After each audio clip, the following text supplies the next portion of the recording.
संघर्ष काय आव्हान करणार आहे लोकांना? 29 ऑगस्ट 2026 रोजी संघर्ष योद्धा मनोजदादा जरांगे पाटील आंतरवाली सराटी या ठिकाणी आमरण उपोषणाला बसत आहे.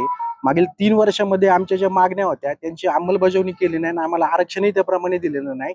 त्या संदर्भात आम्ही मावळ तालुक्यातील सर्व मराठा बांधवांच्या ठिकठिकाणी जाऊन बैठका घेतल्या आणि शेकडोनी आमचे बांधव हे आंतरवाली सराटी या ठिकाणी जाणार आहे. काय मागणी आहे आपली? आतापर्यंत 3 वर्षामध्ये मनोजदादा जरांगे पाटलांसह महाराष्ट्रातले इतर सर्व मराठा बांधव उपोषणाला बसले. हैदराबाद गॅजेट लागू केलं, त्याची अंमलबजावणी त्याप्रमाणे केली नाही आणि सरकारने मागच्या 29 ऑगस्टला 2025 ला सांगितलं होतं की सातारा गॅजेट आणि औंध गॅजेट लागू करू, ते देखील लागू केलं नाही. आणि जे जात पडताळणी जे आहे त्याच्यामध्ये आम्हाला खूप प्रॉब्लेम होते. आमच्या बांधवांचे काही ठिकाणचे ऍडमिशन्स कॅन्सल झाले, ओपन मधून आम्हाला घ्यावं लागले. जात पडताळणीच्या अधिकाऱ्यांचं संपूर्ण महाराष्ट्रातील जे अण्णासाहेब महामंडळाचे थकीत व्याजाचे हप्ते असेल, जे आमच्या केसेस केल्या होत्या त्याही मागे घेतल्या नाही. आणि गॅजेट लागू करण्यासाठी आम्ही सर्व आंतरवाली सराटीला मनोजदादांना पाठिंबा देण्यासाठी मावळ तालुक्यातील बांधव जाणार आहोत. जरांगे पाटील नेहमी की नाही उपोषण करतोय, असं करतोय तसं करतोय, मुंबईला मी उपोषण करणार आहे, मात्र माघार घेतात. काय वाटतं? सरकार जे आश्वासन देते त्याची अंमलबजावणीच करत नाही. मग आता हैदराबाद गॅजेट लागू केलं पण दाखले दिले नाही. सातारा गॅजेट औंध गॅजेट लागू करतो म्हटले 1 महिन्याच्या आत तेही केलं नाही. त्यामुळे आम्हाला सारखं पुन्हा पुन्हा सरकार दरबारी आम्हाला उपोषण करावं लागते. ते उलटा हा प्रश्न आहे ना, सरकारला विचारायला पाहिजे सर्व बांधवांनी, का तुम्ही आम्हाला सारखं सारखं उपोषण करायला लावताय. पण काय आता सरकार मध्यस्थी केलं तर तुमचं उपोषण सुटेल का? नाही, आम्हाला हैदराबाद गॅजेट आणि सातारा गॅजेट लागू करून त्याची पूर्णपणे अंमलबजावणी केली. आमच्या ज्या 58 लाख नोंदी काढल्या होत्या त्यांचा आम्हाला पूर्णपणे डेटा दिला तर जरांगे पाटलांच्या निर्णयाप्रमाणे आम्ही तो निर्णय स्वीकारू. शेकडो गाड्या घेऊन आम्ही आंतरवलीकडे आम्ही त्या दिवशी जाणार आहोत. आणि विशेष म्हणजे सरकारने जे 3-4 वर्षापासून मनोजदादा जरांगे आणि मराठ्यांची फसवणूक करत आहेत, तर आम्ही हे शेवटचं आंदोलन दादांनी पुकारलेलं आहे, करो या मरो.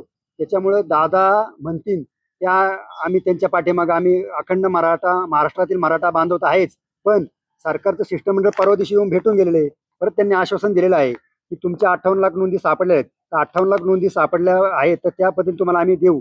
पण विशेष म्हणजे जे व्हॅलिडिटी जात पडताळणीचा विभाग आहे पुणे जिल्ह्यातलं, ते आम्हाला खूप वेटीस धरते. म्हणजे तिथं आम्हाला अडवणूक करते मराठ्यांची.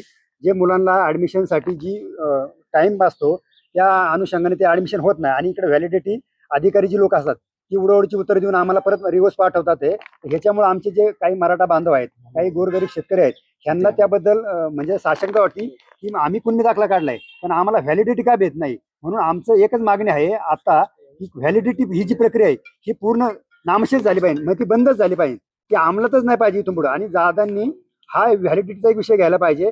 कुणबी दाखला निमंत्रण, कुणबी दाखलाच हा तुमचा पारंपरिक ठेवावा, व्हॅलिडिटी ही प्रक्रियाच पूर्ण नष्ट करून टाकावी, ही एक मराठा बांधवांच्या वतीने एक मागणी राहणार आहे.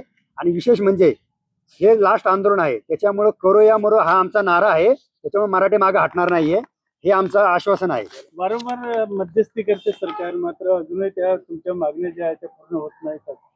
नाही, सरकारला आता आम्ही ह्यावेळेस इशारा दिलेला आहे. 29 ऑगस्ट हे लास्ट आमची मराठ्यांचा इशारा आहे.